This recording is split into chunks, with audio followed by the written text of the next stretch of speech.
Buenas tardes.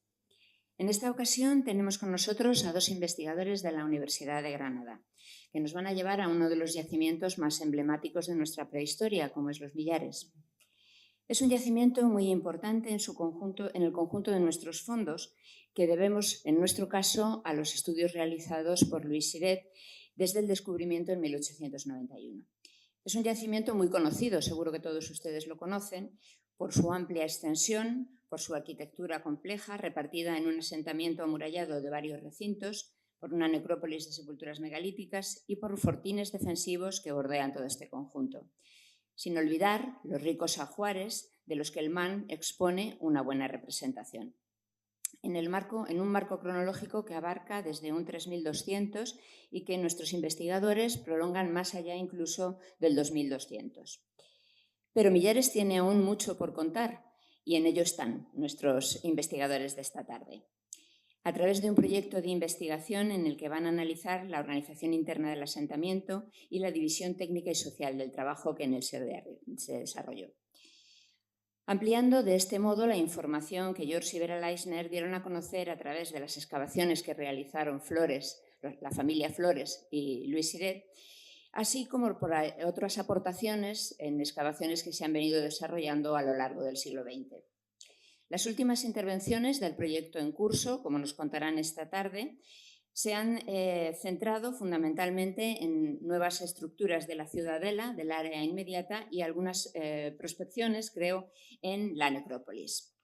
Bueno, muy brevemente les voy a presentar a ambos conferenciantes.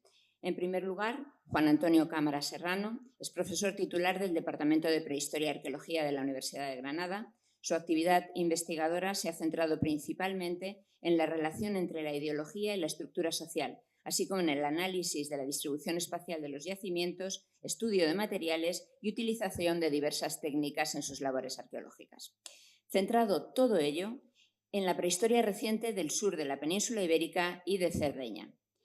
Entre los proyectos que dirige, destacamos hoy Los Millares II, origen y justificación de la desigualdad social en el sudeste de la península ibérica, en el que se inscriben las investigaciones actuales del yacimiento financiadas por la Consejería de Cultura y Deporte de la Junta de Andalucía.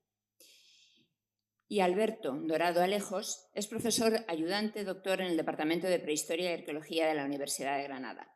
Se ha especializado en estudios arqueométricos aplicados al análisis de las cerámicas, fundamentalmente de la prehistoria reciente del sur de la península ibérica. Desde 2017 coordina el Laboratorio Singular de Arqueometría de la Universidad de Granada, potenciándolo como referente nacional. Además de su colaboración en numerosos proyectos, es actualmente el director de las actividades arqueológicas en el yacimiento de Los Millares. Pues nada más por mi parte, les dejo con ellos y que disfruten de la conferencia. Buenas tardes. En primer lugar, queríamos agradecer al Museo Arqueológico Nacional y a sus dirigentes la invitación que nos han hecho para que podamos exponer aquí los resultados de las nuevas intervenciones en el yacimiento arqueológico de Los Millares. Por otra parte, también quería agradecer al público asistente que se haya molestado en venir a escucharnos a estas horas y este día, que es un día que supongo que muchos de ustedes tendrán ocupado con sus actividades de trabajo o incluso compromisos familiares. El yacimiento de Los Millares se sitúa en el sudeste de la península ibérica y, como bien ha introducido la doctora Ruth Maicas, pues cronológicamente se ubica aproximadamente entre el 3200 y el 2200 a.C. En los últimos años, gracias al interés de la Consejería de Cultura y Deporte de la Junta de Andalucía, hemos comenzado un nuevo proyecto de investigación que tiene como eje tres aspectos fundamentales en lo que respecta a la investigación histórica. En primer lugar, el análisis de la organización espacial del asentamiento y su relación con la división técnica y social del trabajo. En segundo lugar, el estudio de la expansión territorial de la formación social dominada por los millares por las zonas del sudeste que debieron estar bajo su dominio. Y en tercer lugar, los mecanismos de justificación que se utilizaron en estas sociedades para hacer que se mantuvieran bajo un orden social determinado. En esta charla nos centraremos sobre todo en el primer y el tercer aspecto, o sea, la organización social y técnica del trabajo en el asentamiento y sobre todo la justificación de la organización social a partir de determinados elementos. Fundamentalmente lo que en el título de la conferencia habrán visto ustedes que hemos denominado construcciones públicas e infraestructuras. En definitiva, en algunos de los casos, quizás el término más adecuado hubiera sido el de monumento, pero ello obligaba también a una discusión más extensa sobre lo que se debería entender por monumento en arqueología. En el fondo, un monumento es un elemento de uso público. No quiere decir de disfrute público, no quiere decir que todos tengan acceso a él. Es el caso, como veremos al final de la charla, de las tumbas. Son estructuras destinadas a familias concretas, familias en el sentido extenso y en el sentido dilatado en el tiempo. En este sentido, existen otro tipo de construcciones que también merecen este apelativo de monumento de construcción pública, como los sistemas de fortificación a los que haya hecho referencia la doctora Ruiz Maicas, o determinados edificios especiales que hemos localizado, sobre todo que hemos podido determinar bien, porque ya lo había localizado Sire, en las últimas campañas. Y además de estos edificios públicos, pues es interesante también valorar algunos elementos que también adquieren este carácter, pero que merece también el apelativo de infraestructuras, especialmente relacionadas con el aprovisionamiento de agua, el aprovisionamiento hídrico. No ha pasado. En cuanto a la división técnica y social del trabajo, el aspecto en el que más hemos avanzado en los últimos años es en el análisis de la actividad minero-metalúrgica. Por un lado, se conocían ya en el asentamiento, gracias a las excavaciones de los años 80, dos talleres especializados en esta actividad, uno adosado a la muralla exterior en su extremo septentrional y otro, el más famoso, al interior de la tercera muralla.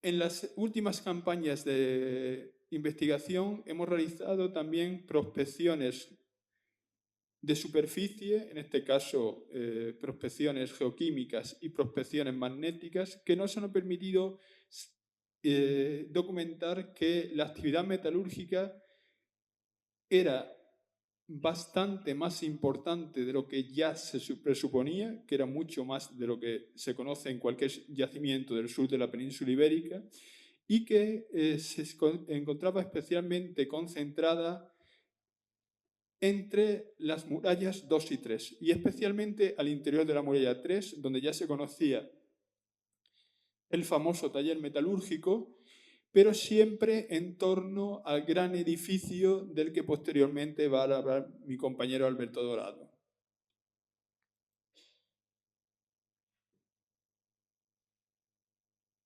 Tenéis diferentes imágenes del taller y los diferentes materiales que se localizaron en su interior, materiales de todo tipo, relacionados con la metalurgia, desde las gotas de cobre, las escorias, los crisoles hechos en cerámica y los análisis, y por supuesto mineral de cobre, y los análisis realizados sobre estos materiales demuestran que los Millares fue capaz de recolectarlos por aprovisionamiento directo o indirecto de una zona muy amplia que cubre todo el río Andarás y su afluente el Nacimiento, toda la zona que a partir de otros indicadores como la estructura del asentamiento o la distribución de elementos simbólicos hipotizamos que estuvo bajo el dominio directo de los millares. O sea, los millares se garantizó el dominio directo sobre todas las zonas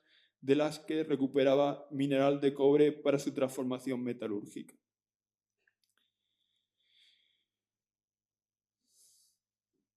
Pasando al tercer aspecto de los objetivos del proyecto de investigación al que antes me refería, nos vamos a centrar en el resto de la charla en los sistemas de justificación. Y voy a empezar yo por aspectos que todos ustedes deben conocer ya en detalle, porque han sido publicados en extenso, pero con algunas nuevas vías de investigación que creo que les van a sorprender. En primer lugar, de todos es conocido que los millares tenía al menos 4 líneas de muralla concéntricas que defendían y segmentaban el poblado. La más externa de ellas, la que tienen en las imágenes, pues se extendía por un circuito aproximado de unos 400 metros y se edificó en un momento relativamente más temprano respecto a la fundación del asentamiento, en torno al 2900 a.C. Como decía, además de esas 4 murallas, los análisis LIDAR recientemente realizados permiten suponer que podría haber hasta 3 líneas más. Por un lado, una acrópolis situada al interior de la muralla 4 en la zona D y que después referirá mi compañero Alberto Dorado. Pero también entre las murallas 2 y 3 hay otras 2 posibles líneas, una de ellas prácticamente segura, porque se vislumbra incluso en superficie, no solo a través del LIDAR. ¿Esto no se oye ahora? Sí, ha dejado de retumbar. Mejor, perdona. Y la otra más hipotética. La muralla exterior, como antes refería, se erigió en un momento más avanzado, pero gracias a que tiene menos adosamiento, pudo ser investigada más en extensión durante los años 80. Las investigaciones permitieron definir, por un lado, cómo a las torres originales se añadieron posteriormente bastiones adosados a la muralla sin acceso desde el interior y además se pudo valorar cómo los sistemas de entrada, los sistemas de acceso, las puertas, se fueron modificando a lo largo del tiempo de manera que se mejoraran las defensas y se impidiera un acceso fácil al interior del asentamiento.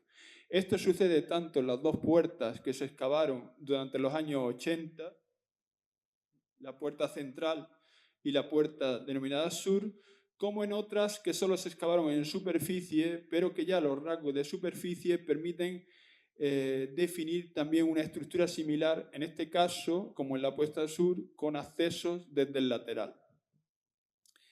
Además, la muralla se acompañaba de un foso exterior bastante profundo. La muralla 2 existe desde el principio del asentamiento y se caracteriza principalmente por el hecho de que durante el tiempo se fueron produciendo numerosos adosamientos que al final condicionaron la estructura de la muralla, convirtiéndolo en un sistema prácticamente macizo en el que las torres no sobresalían del trazado principal. Además, constaba de 3 fosos antepuestos, el más externo de ellos resultado de la reexcavación de los barrancos naturales que separaban la zona central de los millares, la zona ocupada originalmente, la meseta más elevada, de la zona la que se situaba originalmente en una parte de la necrópolis y que fue ocupada por la expansión del poblado tras la erección en 2900 de la muralla más exterior. Este foso más externo es el único que no ha sido excavado en ningún momento, pero es especialmente visible si atendemos al crecimiento diferencial de la vegetación, a la foto aérea y, por supuesto, al análisis LIDAR al que antes me he referido. Como señalaba, ese análisis LIDAR ha sugerido la existencia de dos líneas, al menos una segura, entre esta muralla 2 y la muralla 3. La muralla, de esas dos líneas, la más interna, la más cercana a la muralla 3, es la que mejor se aprecia en superficie, incluso por el camino que habitualmente pasamos, y la realización de las excavaciones en el área C, al interior de la muralla 3, a las que ahora se va a referir Alberto Dorado, nos permiten sugerir por qué se realizaron estas dos líneas intermedias, aunque todavía no hayamos intervenido en ellas. Y es que realmente, como se determinó en las excavaciones de los años 80, la muralla 3, a partir del 2600, y por tanto prácticamente en contemporáneo a las modificaciones en las puertas de acceso exteriores del poblado, se desmanteló y sobre ellas se construyeron cabañas. En nuestra opinión, esto fue consecuencia del uso sistemático para actividades especializadas, especialmente las metalúrgicas, del espacio situado al interior de la muralla 3 y la necesidad que había de tener fácil acceso desde todas las partes del poblado a esta zona. Por tanto, la muralla que antes la separaba se eliminó y se hicieron líneas de compartimentación, líneas de muralla más externas. Bueno, pues continuando con la exposición de mi compañero Juan Antonio y quizá aportando una nota historiográfica que es fundamental también para comprender el contexto en el que se realizan estas excavaciones arqueológicas. Como han podido ver, buena parte de las investigaciones previas se han focalizado fundamentalmente en los elementos constructivos de mayor envergadura, ¿no? Como pueden ser en este caso, bueno, pues aparte de los talleres especializados, las murallas. Sin embargo, algunos elementos como este edificio que ven en la pantalla, quedaron desapercibidos más allá de una documentación preliminar que pudo realizar Siret y algunas catas que hemos identificado se pudieron realizar en los años 50 que de alguna manera alteraron una parte sustancial superficial más que sustancial del edificio, ¿no? El edificio, tal y como se intervino en la campaña de 2023, bueno, pues reportó y buscando siempre emular de alguna manera pues ese magnífico edificio que Siret ya nos dibujó en su planimetría, entendimos que por la conservación de la zona y la microtopografía que se conservaba en la zona C, pues era algo más pequeño de lo que realmente venimos a determinar con la campaña de excavación, ¿no? Inicialmente, efectivamente, Siret dibujaba un edificio cuadrangular prácticamente único en el asentamiento, junto con alguno que veremos más adelante, situado entre la zona C y D, también de estilo cuadrangular. Bueno, pues considerábamos que las habitaciones anexas quedarían al interior de lo que inicialmente en la visita al yacimiento, bueno, pues parecían los muros perimetrales. Nada más lejos de la realidad, como pueden observar, y no sé si se ve, aquí se puede... Aquí, efectivamente, pueden ver, bueno, pues algunos sobre todo los muros perimetrales que pudieron identificarse con algunos elementos arquitectónicos pues de gran interés, ¿no? Que no se habían identificado hasta este momento en el yacimiento de los Millares. Bueno, pues ahí ven una perspectiva en la que una gran estancia central distribuía al menos en este caso, a una de las estancias laterales, bueno, pues el tránsito a lo largo del edificio, ¿no? Estos muros perimetrales estarán realizados por mampostería, como luego verán, y trabados con barro, que podía tener en algún caso, a esperar un poco de los análisis que estamos realizando en la actualidad, algún contenido o alto contenido en carbonato de calcio que pudiera dar mayor robustez también a la estructura. En el centro de la estancia, aparte de que efectivamente hay algunos materiales erosionados como consecuencia de estas prospecciones que se hicieron en los años 50, estas catas que les indicaba inicialmente, pues pudimos documentar perfectamente un suelo efectivamente de mortero de cal que aún se conserva en una parte importante del edificio y que nos hablaría un poco también de la preparación del suelo para darle una mayor consistencia a una zona de tránsito como podía ser, o desarrollo de actividades específicas como podía ser esa gran estancia central. En las laterales, este suelo de mortero de cal desaparecería en pos de un suelo realizado con limos o arcillas, fundamentalmente arenoso, situado sobre una cama de materiales rubefactados, cerámicas, también fauna, que de alguna manera serviría como material aislante o simplemente como pues, una especie, una suerte de regularización del terreno sobre el que realmente estaría construido todo el edificio, ¿no?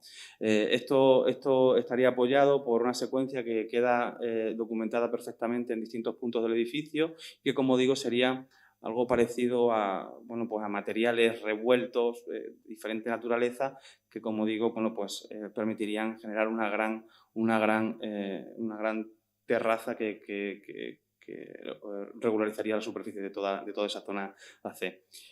En uno de sus laterales, en el sur, pueden observar la identificación, además, de una cosa que es la primera vez que documentamos el yacimiento, que son algunas estructuras semicirculares que hemos identificado como contrafuertes y que probablemente estarían sirviendo de base a la techumbre, quizás a apoyo de aleros exteriores, para nuevamente robustecer esas cubriciones, ¿no? en las zonas laterales en las habitaciones o estancias laterales del edificio. Esa fue la suerte que tuvimos el año pasado de documentar este edificio que, como veremos ahora, se incrementa hasta casi 400 metros cuadrados con los cálculos que hacemos en la actualidad, ¿no? Ahí ven pues una foto más ordenada con algunas de las estructuras y me gustaría señalar pues algunas de las alteraciones que son estas de aquí, esto de aquí que ven aquí, junto con esto de aquí, que realmente son parte de esas fosas de los años 50 que rompen directamente la estructura, ¿no? Y prácticamente la desmantela. Con esta preparación del año anterior, pues decidimos ampliar el corte para ver si realmente pudiéramos encontrar estancias similares al otro lado del edificio. No sin antes quiero mostrarles pues cómo serían algunos de los paramentos de este edificio actualmente. En este caso estamos hablando del muro que separa la estancia central de las laterales. Aquí pueden ver exactamente lo mismo, se conservan en puntos hasta prácticamente 60 centímetros en algunas zonas. O estas zonas de aquí que están completamente rotas. En esta zona de aquí se ve perfectamente la fosa que se realiza en los años 50, pues en esa prospección mecánica que se hace para la identificación de los muros perimetrales del sitio. Ahí ven, pues como perfectamente hay una mampostería perfectamente organizada y sobre la que muy probablemente se situarían barro pisado o algo parecido a un tipo de tierra apisonada, probablemente que levantaría el edificio y por tanto lo que vemos no es otra cosa más que las estructuras, los elementos del zócalo, ¿no? del edificio. Ahí pueden identificar también algunas de las puertas laterales que comunicarían el edificio, tanto con las entradas, tanto con las estancias laterales como con el exterior, al otro lado, en la zona norte del edificio, y que son el resultado de las excavaciones de este año, ¿no?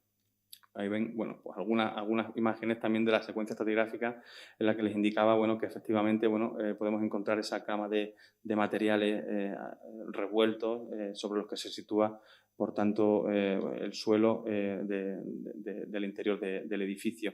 En conjunción, tendríamos un edificio de estas características a partir de la segunda campaña de excavación que hemos realizado en 2014, en el que pueden ver ya perfectamente pues cómo estaría organizado la arquitectura del edificio. Es mucho más grande, como decimos, de lo que habíamos calculado inicialmente y de lo que considerábamos que podía ser los dibujos que señalaba Siret.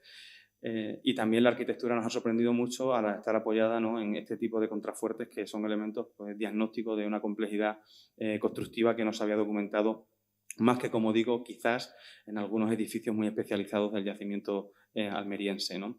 Esta ampliación y en la búsqueda, de alguna manera, también de determinar si había otras habitaciones al otro lado, en la zona norte, bueno, pues hemos localizado que efectivamente, bueno, no hemos tenido suerte, por tanto el edificio se nos ha quedado en aproximadamente una casa de unos 400 metros, en la que creo que podríamos vivir holgadamente cualquiera de nosotros. Y así como, bueno, pues una pequeña estructura que está marcada en azul, que es semicircular, también bastante grande y que consideramos que podría estar relacionada con quizás la distribución de personas dentro de la zona C, ¿no? Un edificio del que ahora mismo desconocemos realmente su funcionalidad, como digo, la marcado en azul, y que estamos apenas comenzando a descubrir. Ahí ven algunas imágenes, bueno, de las cenitales del edificio y pueden observar, pues, un poco la majestuosidad de uno de los edificios que en este momento son únicos para el calcolítico del occidente del Mediterráneo, ¿no? Por tanto, una estructura verdaderamente singular en el marco del yacimiento. En cuanto a los materiales, destacan fundamentalmente, bueno, pues algunas cerámicas campaniformes que hemos encontrado en la parte superficial, que realmente son muy escasas, pero sí destacan elementos relacionados con las actividades textiles, ¿no? Ahí ven algunas pesas de telar, algunas puntas de flecha en el interior de esa estancia segunda, y fundamentalmente materiales cerámicos que no nos llevarían a pensar en un espacio de almacenaje como inicialmente podría determinarse por las dimensiones que tiene el espacio, sino más bien de consumo o de algún tipo de producción especializada que, como decimos, pues a partir de los indicios iniciales del estudio del material textil o de la producción textil, creemos que podría tener algún tipo de relación. No queremos decir con esto que necesariamente sea algo parecido a un gineceo, ¿no?, en el que realmente está una especialización altísima de trabajos relacionados con el textil, ¿no? Ahí ven, bueno, pues algunos de los materiales de la campaña anterior y, por supuesto, bueno, pues el incremento sustantivo de la campaña de este año de 2024, ya del año pasado. Sin embargo, la propia arquitectura, aunque manifiestamente, bueno, es especial, es singular, la arquitectura y las dimensiones del edificio son, como digo, pues sin parangón en el occidente mediterráneo. Alrededor, precisamente, han ido apareciendo también algunos elementos que consideramos que son anómalos dentro de la propia idiosincrasia del yacimiento y que podemos relacionar también, bueno, pues con una parte también ideológica, ¿no? Podríamos ver, por ejemplo, algunos de estos materiales que hemos identificado, bueno, pues como no ídolos, pero bueno, hemos identificado como estelas, ¿vale? Una suerte de estela con algunos paralelos y también algunos otros materiales que simplemente mostramos también para ver si alguien en la sala nos indica algo sobre ello, ¿no? Esta suerte de cabeza o algo similar que también aparece en el interior del propio yacimiento, del propio edificio singular, ¿no? Muy cerca de allí, también a unos pocos metros, encontramos lo que puede ser, o lo que es de hecho, la primera pintura rupestre localizada en el yacimiento y que también es pues el resultado de las prospecciones intensivas que, aunque no mostramos de la manera completa aquí, sí las mostramos parcialmente. Y esta pintura, que recuerda algunos trazos esquemáticos, nos lleva un poco también a los primeros momentos quizás de ocupación del propio yacimiento almeriense, ¿no? Si bien esto se encuentra a unos pocos metros, como digo, marcando quizá también el camino entre esta zona de producción que marcaba antes mi compañero Juan Antonio Cámara, en el que veíamos pues esas manchas de cobre y esta otra zona en la que veremos posteriormente, que es la zona de la Ciudadela, bueno, pues ahí es donde podemos encontrar este camino de conexión entre las zonas y es aquí justo donde encontramos, como digo, esta pintura rupestre. En la propia Ciudadela hemos encontrado otros materiales que, sin poder identificar nuevamente qué son exactamente, bueno, pues haciendo ya el ojo hemos empezado a ver que hay algo más que lo que veníamos identificando de manera tradicional. Estamos hablando de elementos pintados que aparecen en material mueble, que aparecen en cuarcitas, como veis en este caso en la imagen de la izquierda, y que, como decimos, bueno, pues estamos apenas empezando también a ver en estos meses, ¿no? Puesto que son parte de los resultados iniciales de esta última campaña. Decimos que entre ellos efectivamente se documentan estas pinturas y es ahí donde podemos marcar un hito también bastante, digamos, importante en el tránsito del yacimiento entre las zonas más externas e internas, que estarían marcadas o jalonadas quizá también por pequeñas torres como la que identificó esta Casa 1, que identificó Siret y que nuevamente nos recuerda a un espacio cuadrangular que tendría un claro objetivo, que es el control de acceso a la zona de la Ciudadela que inicialmente empezamos a excavar el año pasado. Gracias al LIDAR pues hemos realizado estudios de microtopografía que sí que nos permiten tener realmente una evaluación bastante precisa de cómo serían los comportamientos o los movimientos de las personas dentro del yacimiento de los Millares. Ahí tenemos, por ejemplo, por tanto, ya pasamos a la zona D, en la que las investigaciones se han focalizado en ampliar las excavaciones de los años 70 y 80 realizadas por Fernando Molina, y en el que en este caso, bueno, pues hemos podido identificar algunos elementos también que son a nivel de infraestructuras del yacimiento, que son únicos también en muchos puntos o que desconocíamos hasta el momento, más allá del acueducto publicado recientemente por algunos compañeros de Alemania, pues ver infraestructuras de grandes dimensiones como las murallas que ya se iniciaron o que se empezaron a identificar en los años 80. Estas son una foto de cómo quedó las campañas de excavación el año pasado, donde se pueden ver, bueno, pues algunos elementos muy particulares, entre ellos quizá esta estructura que ven ustedes abajo a la izquierda, que inicialmente pensábamos que podría ser una cabaña, porque al final estábamos hablando de una parte muy interna del poblado, en el que bueno, lo lógico por alguna parte era, después de haber pasado 4 líneas de muralla, pues habernos encontrado de alguna manera, pues eso, cabañas. De repente, bueno, es verdad que apareció esta pieza que tenía grandes dimensiones y que de alguna manera, por estas dimensiones, pensamos que puede estar relacionado con algún elemento de arquitectura defensiva, también por paralelos a algunas de sus líneas más externas que contienen espina de pez, que es algo reiterativo también en la arquitectura defensiva de Millares y de otros poblados del sudeste como el Cerro de la Virgen. Ahí tienen, bueno, pues una imagen, ¿no?, de cómo quedó el año pasado la campaña de excavación, con esta muralla que tenía conservado desde la base, pues aproximadamente unos 3 metros de altura, pues, aproximadamente hasta la zona más alta. Y cómo ha quedado este año con la ampliación que hemos hecho y relacionándolo ya con las campañas antiguas. Hemos relacionado, digamos, todos los elementos estructurales anteriores con nuestras campañas de excavación y en ellas pueden observar, bueno, pues efectivamente los diferentes cuerpos de muralla, las ampliaciones, una de las entradas que fue cegada en un momento que debió situarse en torno al 2700, y decimos del 2700 porque es el momento en el que tenemos fechados los rellenos del canal. Entonces, aproximadamente podríamos ¿no?, posiblemente ubicarnos en esta cronología. Ahí tienen y ven cómo pueden observar, bueno, pues la arquitectura bastante monumental, el cierre de la puerta y, por último, bueno, pues ese canal que pueden observar en esta zona. A ver si lo veo, no sé si lo ven por aquí. Bueno, se ve relativamente que corre de manera paralela, pues, a la parte del cierre, tanto del pasillo como de la muralla más exterior, ¿no? ¿Cómo quedaría, por tanto, toda esta zona? Bueno, ahí ven una imagen de la intervención con la eliminación del testigo y, bueno, pues un detalle de cómo habría quedado ese canal que, como digo, pues recuerda un poco también casi a la antropización del medio que sufre el calcolítico en el sudeste, ¿no?, con acueductos y este tipo de canales que de alguna manera deben llevarnos a pensar otras formas también de explotación del medio y también de la producción de infraestructuras hidráulicas a gran escala. Ahí tienen el canal antes de su excavación y un elemento, bueno, pues que también ha sido de gran sorpresa, que es este pequeño arco que pueden ver, arco, me permiten la palabra, por el que discurriría el agua, ¿no?, entre la muralla y el canal.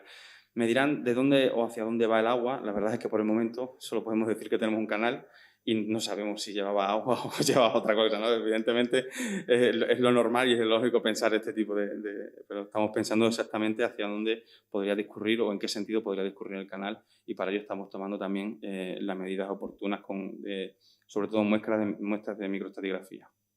Ahí tienen, bueno, pues cómo finalmente quedó la campaña de excavación el año pasado, con ese testigo que separaba las excavaciones antiguas y las recientes, y bueno, pues cómo ha quedado este año, en la que hemos encontrado, en última instancia, dos fases más, 11 y 12, que no se habían documentado hasta el momento, ¿no? Mucho más recientes, y que nos llevaría a una fase de ocupación en torno al 2150, perdón, antes de Cristo, ¿no?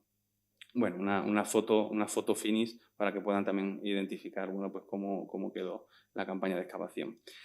¿Qué podemos destacar de los materiales de esta zona? Bueno, pues fundamentalmente destaca de manera muy puntual las grandes cantidades de material campaniforme. Se han identificado cuentas de collar, también algunos materiales de roca, de piedra, fundamentalmente micasquitos tallados, puntas de flecha, algunos pequeños fragmentos de producción de metal y, bueno, algo que hemos identificado como un pequeño ídolo, el ídolo de la ciudadela, que, bueno, recuerda algunas formas de ídolos de distintos fortines, pero, bueno, por el momento estamos también en estudio, ¿no?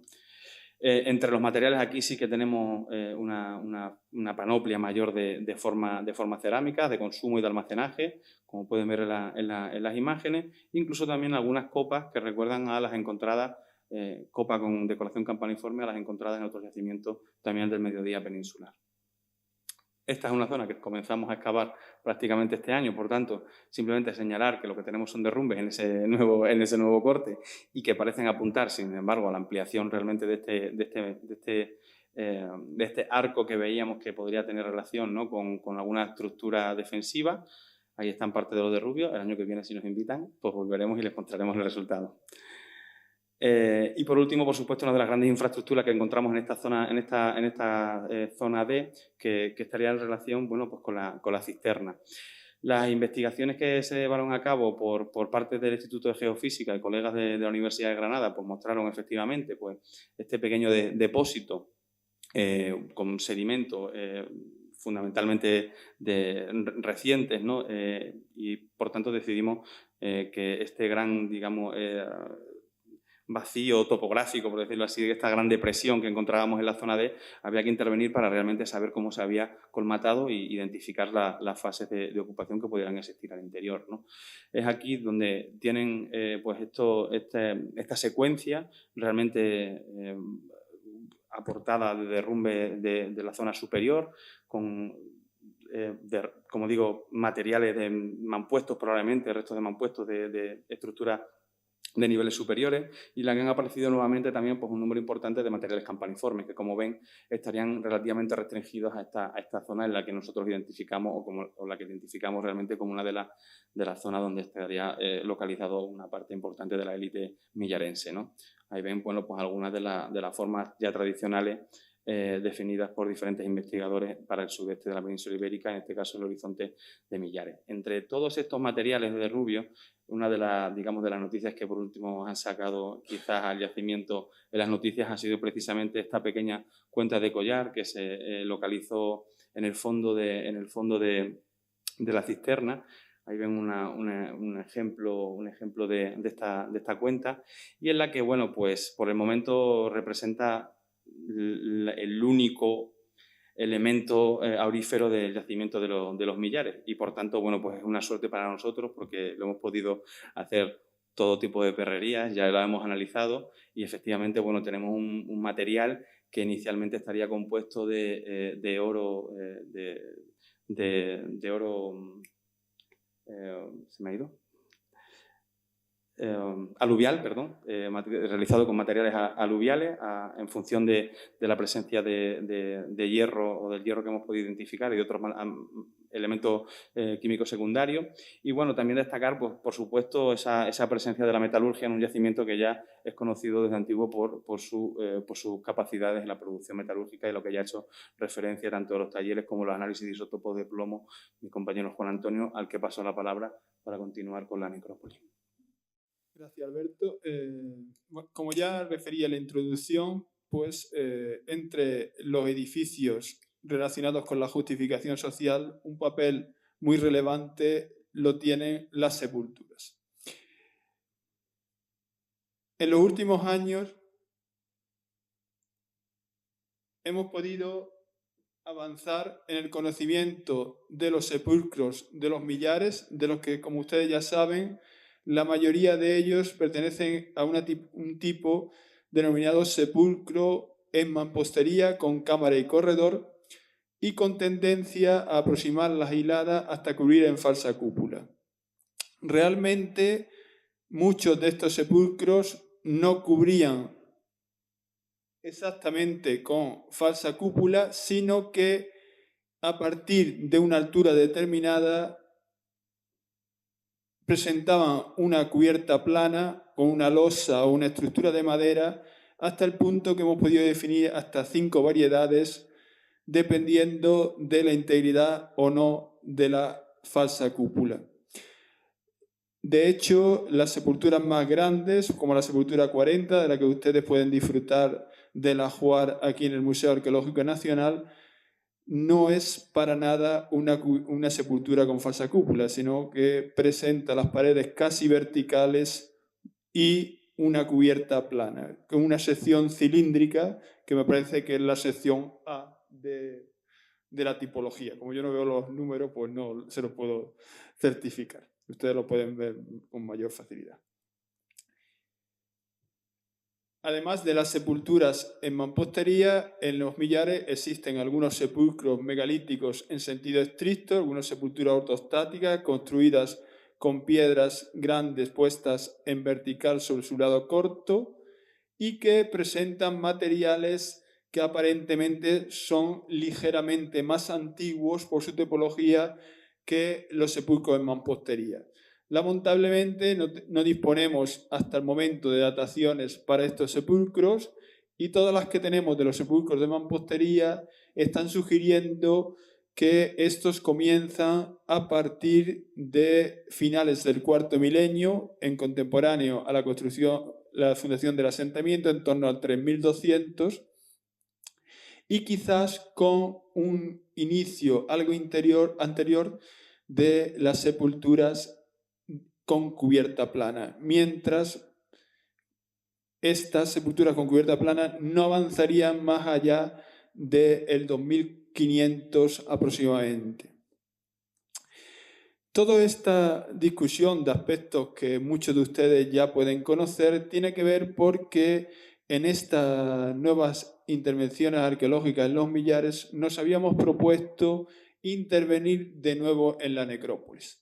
Como ustedes sabrán, fue Siret y su capataz Pedro Flores quien excavó la mayor parte de la sepultura a finales del siglo XIX, y solo en los años 50 del siglo XX Martín Albragro y Antonio Arribas reexcavaron algunas tumbas.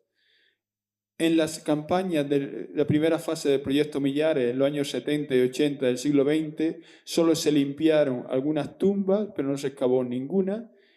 Y a partir del año 2018, la Consejería de Cultura, antes del desarrollo de nuestro proyecto, empezó a intervenir en actividades de conservación sobre algunas tumbas, entre ellas la propia tumba 40. Cuando nosotros decidimos que en este proyecto teníamos que intervenir en alguna tumba, decidimos que era mejor empezar por donde menos daño pudiéramos hacer. Y entonces, en primer lugar, el año pasado realizamos actividades de prospección geofísica en determinadas áreas donde pensábamos que había sepulturas intactas, pero hemos comenzado a intervenir donde sabíamos que había una sepultura expoliada en los años 60 del siglo XX y sobre la que no se había vuelto a intervenir. Nosotros pensamos, bueno, si nos equivocamos, al menos es una tumba que ya ha sido muy alterada por los clandestinos. Al final, la realidad siempre supera la ficción y cualquier hipótesis. Hemos comenzado a intervenir en el área donde se debía buscar esta sepultura Y nuestra sorpresa es que, pese a que hemos ido trabajando progresivamente por cuadrantes, en ningún caso hemos podido definir ningún elemento que claramente pudiera corresponder a una cámara. Lo único que hemos podido determinar en el ángulo noroeste es el límite del túmulo y en el centro prácticamente de la estructura una pequeña oquedad de pequeñísimas dimensiones que podría ser originalmente el lugar de deposición de los restos. Nos ha sorprendido mucho, no solo ya sorprendía que hubieran sido capaces en los años 60 del siglo XX de expoliar una estructura tan poco prominente, sino que encima esa actividad de expolio hubiera podido llegar a destruir totalmente la estructura. Bueno, al final hemos llegado a una serie de hipótesis que les comentaré a continuación, pero antes me gustaría exponer los materiales que ha proporcionado. Me retiro porque esto retumba. ¿Me oyen? Mejor así, ¿no? Los materiales que hemos podido recuperar y que se recuperaron también en ese expolio de los años 60. Ya a partir del material del expolio de los años 60 llamaba la atención la concentración de algunos tipos de elementos que no son frecuentes en la necrópolis de los Millares. Fundamentalmente hachas pulidas. Esta tumba concentra más hachas pulidas que el resto de toda la necrópolis, según el material recuperado por Siré. Y también ídolos placas, similares a los del Alentejo, pero con menos decoración. Ya en ese expolio pues se recuperaron un par de ejemplares de este tipo de ídolos, pero en las excavaciones realizadas en la actualidad han aparecido otros dos, con lo cual el número de ídolos placas de esta sepultura es idéntico al total de todas las otras tumbas. O sea, concentra el 50% de este tipo de elementos de toda la necrópolis. Además, han aparecido una gran cantidad de puntas de flecha, llegando a rozar los 2 centenares. Hasta el día de ayer todavía estaban cribando tierra y por tanto no lo hemos terminado de contar. También es el número más alto de puntas de flecha de todo el yacimiento, con puntas de todo tipo, puntas de basa cóncava, puntas de pedúnculo de aletas, pero sobre todo muchos tipos antiguos. Por ejemplo, puntas de base recta o puntas hechas sobre fragmentos geométricos de hoja. De la misma manera, además de los ídolos placas, también ha aparecido un ídolo cruciforme típico de la cultura de Almería.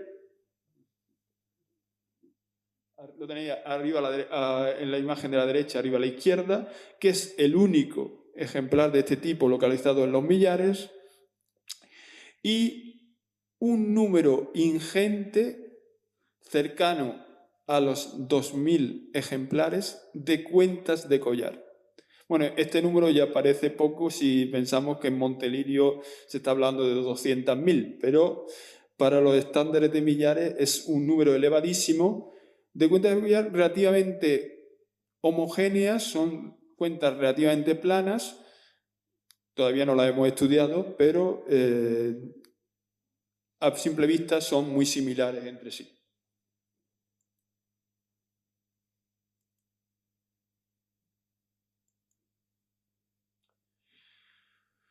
Bueno, como les decía, y antes de pasar a la última parte de mi intervención, una vez que hemos terminado la intervención en esta tumba expoliada, pues podemos hacer una valoración al menos hipotética de sus características. En primer lugar, sería muy difícil que un expolio hubiera destruido una estructura similar a las que habitualmente asociamos a los millares, una sepultura en mampostería con falsa cúpula. Tenemos otro ejemplo determinado en esas actividades de restauración en que antes me refería, que empezaron en los años 18, de que bajo 2 sepulcros clásicos en mampostería apareció una sepultura más antigua que al parecer fue cancelada o se decidió no hacer. Y esta tenía una cámara especialmente pequeña. Sí, construida en mampostería y sí con una losa perforada de acceso, pero era una cámara que no superaba el metro de diámetro. Entonces, esta estructura podría ser algo similar y en ese caso sí podría explicarse que se hubiera destruido. Pero además hay algunos indicadores en el material que sugieren que la destrucción accidental o no tuvo lugar en momentos prehistóricos, la primera destrucción. Y esa destrucción se debió a un incendio, ya digo, intencional o no, hasta eso ya habría que discutirlo y valorarlo con más cuidado, que llegó a calcinar todo el material. El material pétreo es prácticamente inidentificable en lo que se refiere a la materia prima. El material óseo está totalmente calcinado hasta el punto que me parece que vamos a tener dificultades para poder datarlo, aunque hemos enviado algunas muestras. Y así todo el material, y encima hay concentraciones de cal bastante importantes que suelen producirse en estructuras en las que la caliza tiene una gran presencia cuando se someten a altas temperaturas. De hecho, en la meseta norte, el profesor Manuel Ángel Rojo llegó a hablar de tumbas calero para sepulturas de la misma cronología en las que señaló una destrucción intencional por fuego. Ya digo, nosotros no nos atrevemos todavía a decir que sea intencional. Desde luego, ese incendio destruyó la tumba, colapsó una tumba que debía ser de pequeñas dimensiones y después tuvo la mala suerte de que sufrió un expolio en los años 60. Para terminar nuestra charla, que ya le hemos aburrido bastante, vamos a referir muy brevemente el otro tipo de estructuras de carácter público que se relacionan con el asentamiento de los millares de forma directa, que son los fortines, denominados fortines, estructuras tipo torre, algunas de gran complejidad, incluso con doble recinto, como el conocido como Fortín 1, que tienen aquí en las imágenes, y otros que son mucho menos complejos, con un solo recinto, el Fortín 5 o el Fortín 4, y que se disponen de forma paralela al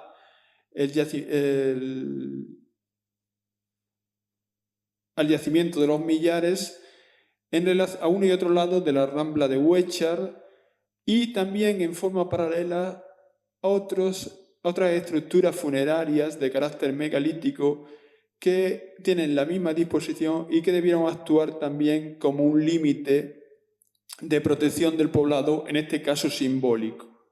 Mientras que los fortines pues, tuvieron funciones más prácticas, no solo militares, sino que en ellos se llevaron a cabo diferentes actividades, procesado de alimentos, almacenaje, aprendizaje en la talla de puntas de flecha, etc. Bueno, para concluir, pues una valoración sobre los aspectos más importantes. En primer lugar, el hecho de que la complejidad del sistema de delimitación del asentamiento de los millares y de la zona en la que se sitúa es más complejo de lo que incluso se planteó en los años 80, no solo por esas últimas líneas que he dicho de megalitos más allá de los fortines, sino también por la existencia de otros circuitos defensivos al interior de los millares.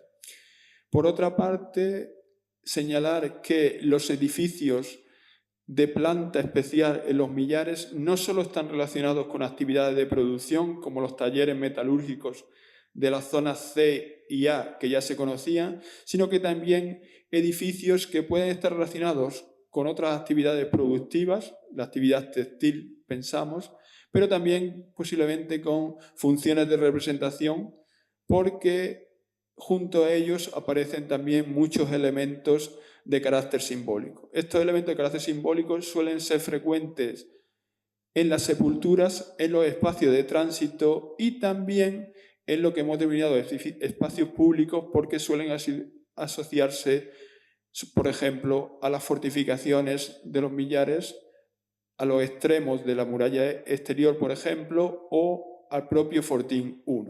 Y por tanto que estén presentes también junto al gran edificio de la zona C, pues nos parece muy significativo. Por último, pues queríamos agradecer a todas las instituciones que contribuyen a que las investigaciones sobre los millares continúen, tanto al Ministerio de Ciencia e Innovación, que ha financiado un proyecto que acabó recientemente a finales de febrero sobre el análisis de la producción artesanal, aunque aquí nos habremos centrado poco en este aspecto. En segundo lugar, la Consejería de Cultura y Deporte, que financia las excavaciones, aunque sea con una cantidad muy exigua. Y en tercer lugar, la Fundación Palar, que recientemente nos ha permitido poder abordar con mayor énfasis el análisis de la cronometría del yacimiento, sumando a las actualmente 109 dataciones disponibles, otras 14 de las que estamos esperando los resultados. Y muchas gracias por su atención y gracias de nuevo al museo por la invitación y a sus responsables por contar con nosotros para que hablaremos de este yacimiento que es mucho más importante que nosotros mismos. Muchas gracias. Muchas gracias. Vamos a abrir un turno de preguntas, pero no puedo quedarme sin preguntaros. La pregunta evidente. 4 líneas de murallas, un sistema de cisterna, de acueducto, unos canales de agua, 13 fortines defendidos. ¿Qué guardaban los millares? ¿De qué se defendían? Me toca a mí. Bueno, en primer lugar, la cosa, en nuestra opinión, varía con el tiempo. O sea, al principio seguramente los millares tenían los enemigos relativamente cerca, y por eso hicieron por lo menos 3 líneas de muralla interiores, y posiblemente la Acrópolis, también existiría una Acrópolis más interna a la ciudadela. Cuando hicieron la muralla más exterior, la situación debía ser mucho más estable. De hecho, la puerta es una puerta monumental y la muralla, por muy larga que sea, prácticamente indefendible, porque 400 metros de perímetro no son fáciles de defender, aunque haya 1.200, 1.500 personas en el interior. A partir de 2600 la situación se debió volver mucho más crítica, porque empezaron a modificar tanto la estructura de la línea exterior, con la adición de esos bastiones que yo me refería, como sobre todo todas las puertas. Y hicieron las defensas en tenaza, los accesos laterales, etc. ¿De quién? En el primer momento debían ser las poblaciones relativamente cercanas, pero yo no creo que incluso, como se había dicho, las poblaciones estas que hicieron los megalitos, porque como he dicho, los megalitos tienen una estructura totalmente paralela a los fortines, por tanto es la misma gente y que debió ser la que se integró en el 2900 en el asentamiento para que creciera tanto. Abandonaron los poblados periféricos y se concentraron allí. De hecho, las evidencias que hay de agresión, que son algunas puntas de flecha que están rotas, que chocaron contra la puerta, contra la barbacana, sugieren que eran poblaciones de la misma entidad que los millares, posiblemente de la cuenca de Vera, de la zona de Mojácar, es la más cercana, y con las que posiblemente hay más relaciones, porque la única zona que hay una ligera concentración de sepulcros en mampostería en el área es la zona de Mojácar. A partir de 2600 la cosa puede ser más complicada, y esto ya depende si uno se cree lo que están diciendo sobre análisis de ADN o no. Si uno se cree todos estos movimientos de poblaciones en época del cobre reciente, pues posiblemente, aunque no llegaran directamente a los millares, estarían presionando sobre poblaciones cercanas que empezaran a moverse también en torno a los millares y se encontraría esta situación bastante más inestable en general y la gente queriendo acercarse a un sitio más protegido como podían ser los millares. Evidentemente demostrar, sobre todo esto segundo, es bastante difícil, pero es lo único que en mi opinión tiene una cierta coherencia. No sé si alguien tiene una opinión diferente, que hable ahora. ¿Alguna pregunta entre el público? Me ha llamado mucho la atención el edificio, voy a decir monumental, que han descubierto, y quería volver a preguntar por si pueden redefinir las características principales, porque creo que ha comentado lo de mortero de cal y me ha llamado mucho la atención, y también me ha llamado la atención lo bien escuadradas que están los muros del edificio, porque pudieran hacer un comentario de nuevo y resumen sobre las características de ese edificio. Sí, bueno... Bueno, llamar mortero de cal, gracias por la pregunta. Llamar mortero de cal a eso es en realidad, bueno, pues quizás faltar un poco a la realidad. Es verdad que tenemos un tipo de material que está enriquecido en cal y que tiene agregados algunos materiales que funcionarían, bueno, pues como antiplásticos, no sé cómo llamarlo, ¿no? Entonces, es verdad que este suelo y este mortero de cal endurecería de alguna manera el centro de la estructura y permitiría, bueno, pues una deambulación en la que el suelo tendría o sería mucho más robusto.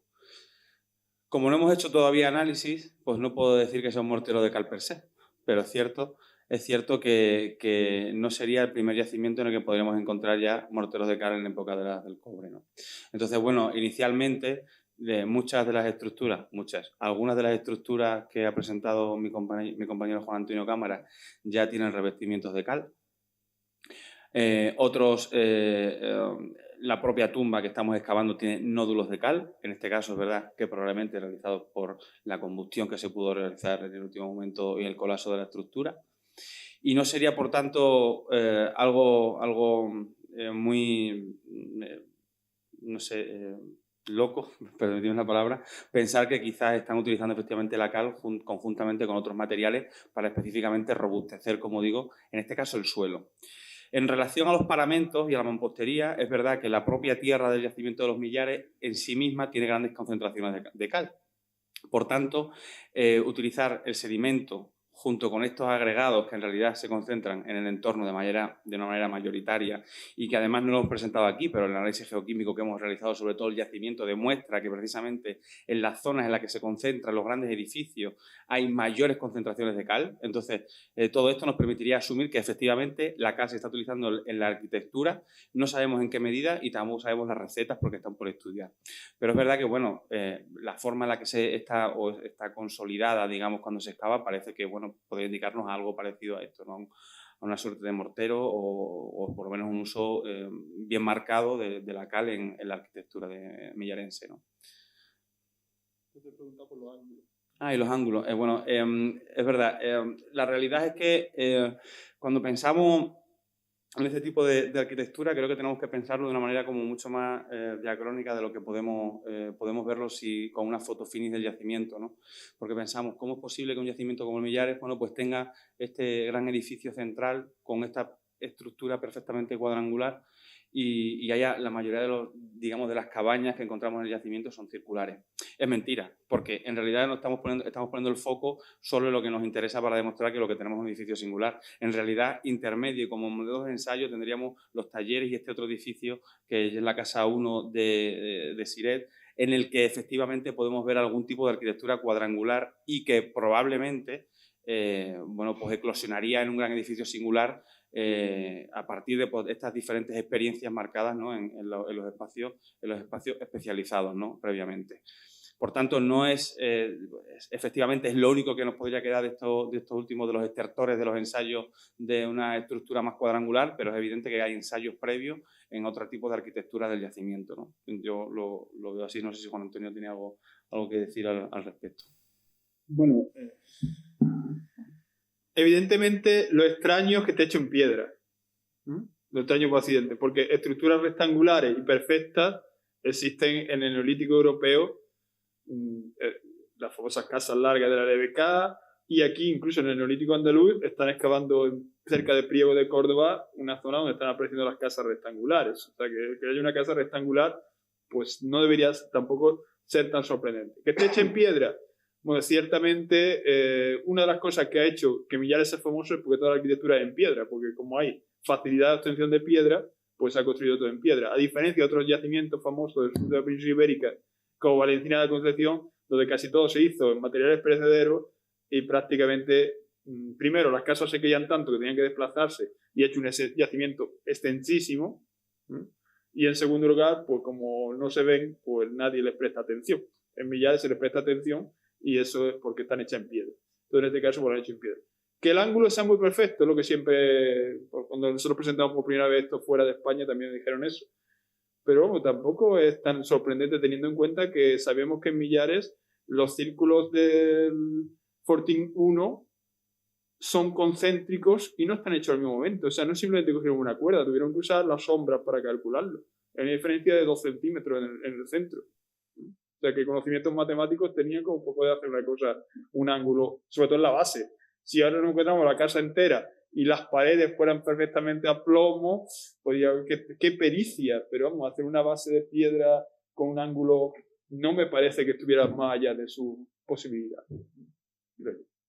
Quería preguntar sobre si está localizada la zona de extracción del cobre que alimentaba esa metalurgia y también lo mismo respecto a los ortostatos, si esos bloques de granito están ubicados. La segunda parte no te entendí. ¿El ortostato de granito, dice? Los ortostatos que se sabe de dónde proceden. ¿Pero el ortostato a cuáles te refieres? ¿A las piedras que separan, las piedras de esquistofilita que separan la corredor de la cámara, o las piedras de mampostería pequeñitas que no son ortostatos y los ortostatos de las verdaderas esculturas megalíticas? Lo primero, sí. O sea, la cámara que separa. Exacto. Bueno, vamos a empezar por lo primero, que es más fácil. Si te refieres a cuál es la cantera y la mina exacta, no. Ahora, si te refieres a dónde vienen los minerales, sí. O sea, los minerales vienen de toda la zona. Vienen de Cabo de Gata, de Sierra de los Filabres, de la Sierra de Baza, de Sierra Nevada y de la Sierra de Alamilla y la Sierra de Alamegado. Y sobre todo de la Sierra de Alhama. O sea, en proporción, por lo mejor 30% de la Sierra de Alhama, que está prácticamente al lado. Pero hay minerales de todas esas zonas. Y respecto a las filitas, pues se supone que son de la Sierra de Gádor. Pero cuando fueron a hacer las restauraciones, que no es con nuestro proyecto, mucho antes, para hacer una especie de centro para los niños, para que vieran cómo era la reconstrucción, que no sé si lo habéis visto, cuando hicieron los Juegos del Mediterráneo en Almería, pues estuvieron buscando afloramientos que les permitieran sacar piedras grandes, poder perforarlas y hacer la puerta. Y actualmente no se conservan en la zona afloramientos que sean lo suficientemente grandes. Pero por el tipo de piedra y por la cercanía, debían ser de la Sierra de Gata, las filitas. En las que hay ahora que hicieron la reconstrucción, no sé si las trajeron de Sudamérica, porque no encontraba ni en España de donde sacar una filita tan grande como para hacer una puerta perforada, actualmente. Yo quería preguntaros, evidentemente Millares sorprende por sus dimensiones, monumentalidad, líneas defensivas, los enterramientos, pero no deja de ser menos impresionante el conjunto de fortines, 13 o 14 creo que son. Y quería preguntaros por que abundarais un poco en ese origen o en la funcionalidad de los fortines. Y si algunos, especialmente el 1 y alguno más, podrían ser más unidades de producción claramente que elementos de un sistema defensivo, por así decirlo.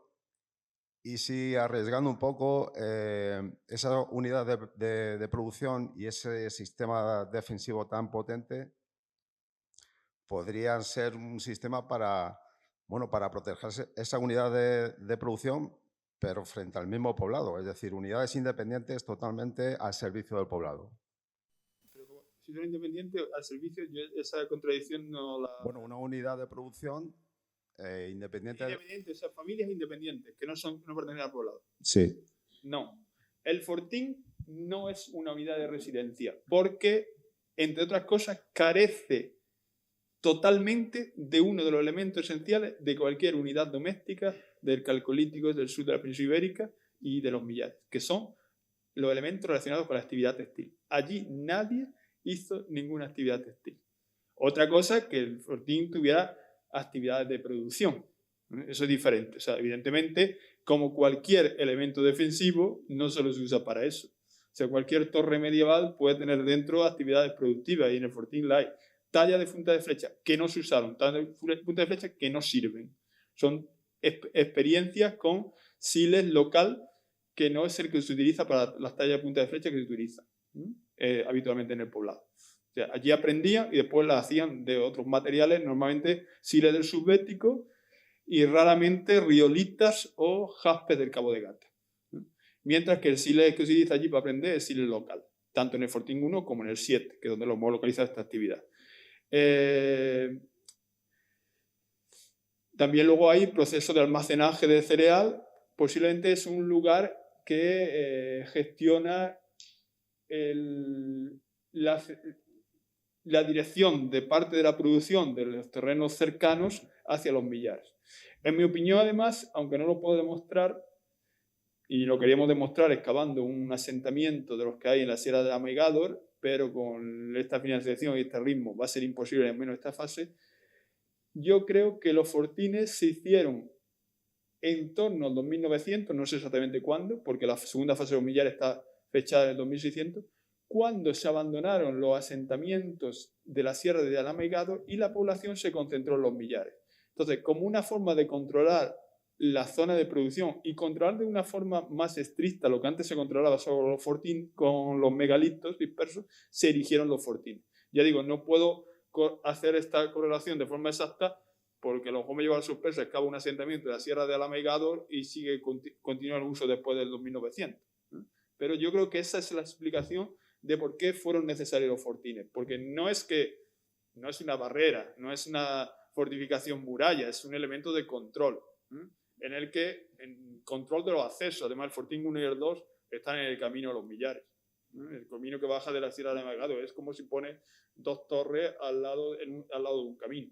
Lo que pasa es que parece extraño porque están en alto, pero el paisaje de Almería no es un llano, como podría ser La Mancha, es un paisaje continuamente quebrado. Entonces, el Fortín 1 y 2 están en la parte de acceso de ese camino principal. Los otros están haciendo el arco y en torno a ese arco hay un arco hay muchísimos arcos de dispersiones megalíticas que tienen el mismo emplazamiento, exactamente idéntico. Si se hace un cálculo de ubicación respecto a diferencias de altura, sale idéntico. Pero no son lugares de hábitat, son lugares de enterramiento.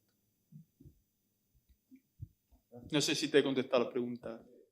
Mi duda era que, siendo el periodo calcolítico una etapa de oscilaciones climáticas calurosas y habiendo yacimientos como, por ejemplo, la Motilla del Azuer, que tienen grandes pozos y tratan el agua como si fuera un tesoro, en la zona de Almería, con el clima más desértico que tiene y eso, ¿cómo se abastecería a los millares?